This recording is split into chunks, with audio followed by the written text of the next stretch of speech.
These answers are provided by RedwoodSleepCenter.com. For more information regarding sleep apnea, testing, and treatment, please visit our website. What other forms of treatment are there for sleep apnea?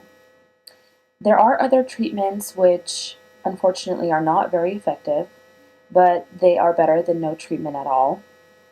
Again, one of the biggest problems with CPAP therapy is that people become intolerant of the CPAP, and so there's a very high rate of people who drop out of therapy or who discontinue use of the CPAP. The other form of treatment is surgery, and although this may seem like a quick fix, it actually is not because the surgery is very painful. And what they do essentially is they cut out a portion of your uvula or your soft palate, which is used for swallowing. And for about a month, you are not able to swallow.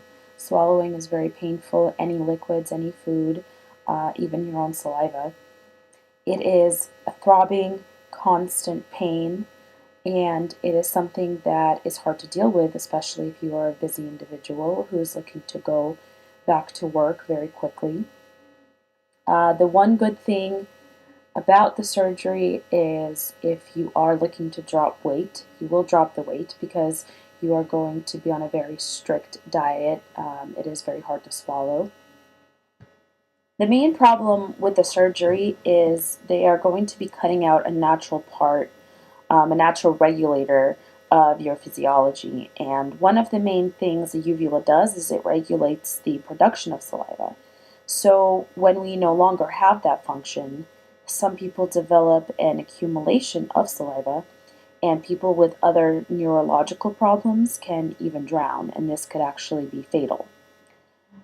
This can become very serious. The UPP surgery is only good for a few years because, unfortunately, in the case of sleep apnea, your body does readjust, and within a few years, you may experience the same exact issues. They may come back less, or they may come back full force.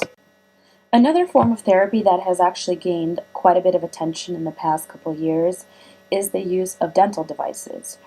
And this can actually be a tremendous alternative to the CPAP. What a dental device can do for you is it will take your lower jaw and it will move it forward. And the way that they do that is with the use of a brace.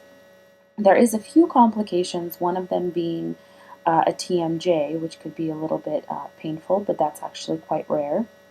But by moving your jaw forward, it opens up your airway, which allows the air to come through more easy.